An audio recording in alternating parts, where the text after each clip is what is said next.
छात्रों नमस्कार। मैं आपका हिंदी अध्यापक रमकेश योगी सर की क्लास में आप सभी का स्वागत है। आज की क्लास में हम पढ़ेंगे अंतरा भाग 1 पाठ 2 दोपहर का भोजन, लेखक अमरकांत।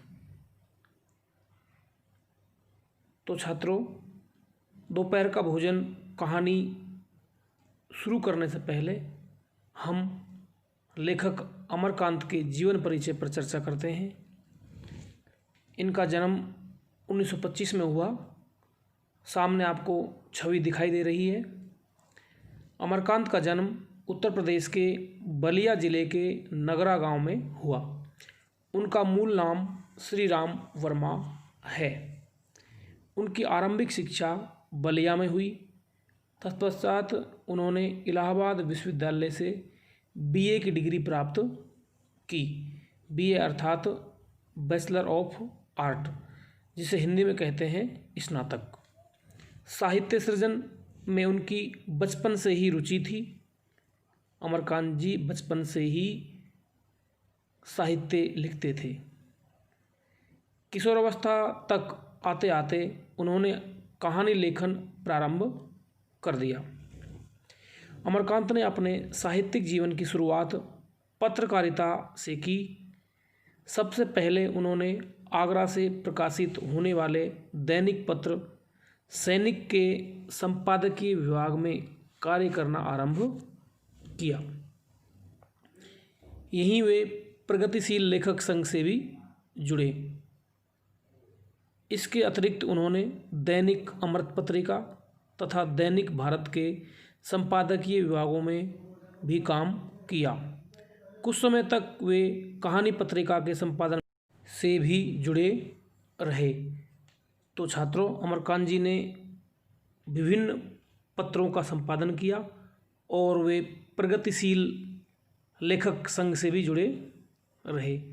जैसा कि आपको पता है, मुंशी प्रेमचंद भी प्रगतिशील धारा के लेखक थे। अमरकांत ने भी उन्हीं का अनुकरण। अमरकांत नई कहानी आंदोलन के एक प्रमुख कहानीकार हैं। उन्होंने अपनी कहानियों में शहरी और ग्रामीण जीवन का यथार्थ चित्रण किया है। वे मुख्यतः मध्य वर्ग के जीवन की वास्तविकता और विसंगतियों को व्यक्त करने वाले कहानीकार हैं। वर्तमान समाज में व्याप्त अमानवीयता, हृदयहीनता, पाखंड, आडंबर आदि को उन्होंने अपनी कहानियों का विषय बनाया है। आज के सामाजिक जीवन और उसके अनुभवों को अमरकांत ने यथार्थवादी ढंग से अभिव्यक्त किया है। उनकी शैली की सहजता और भाषा की सजीवता पाठकों को आकर्षित करती है। आंचलिक मुहावरों और शब्दों के प्रयोग से उनकी कहानियों में जीवंतता आती है। अमरकांत की कहानियों के शिल्प में ना पाठकों को चमत्कृत करने का प्रयास नहीं है। वे जीवन की कथा उसी ढंग से कहते हैं जिस ढंग से जीवन चलता है। अमरकांत की मुख्य रचनाएं हैं जिंदगी और झोंक, देश के लोग, मौत का नगर, मित्र मिलन, कुहासा। ये सभी उनके कहानी संग्रह हैं। सूखा पत्ता, ग्राम सेविका, काले उजले दिन, सुखजीवी, बीच की दीवार, इन्हीं हथियारों से, ये सभी इनके उपन्यास हैं। अमरकांत ने बाल साहित्य भी लिखा है।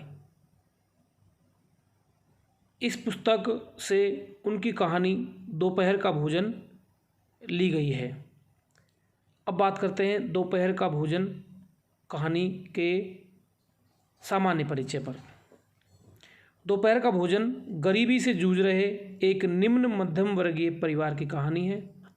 इस कहानी में समाज में व्याप्त गरीबी को चिह्नित किया गया है। मुंशी जी के पूरे परिवार का संघर्ष भावी उम्मीदों पर टिका हुआ है। सिद्धेश्वरी गरीबी के एहसास को मुखर नहीं होने देती और उसकी आंच से अपने परिवार को बचाए रखती है। शिल्प की सादगी और सहज संकेतों के माध्यम से कथा को प्रस्तुत करने की कला का उत्कृष्ट रूप इस कहानी में देखने को मिलता है।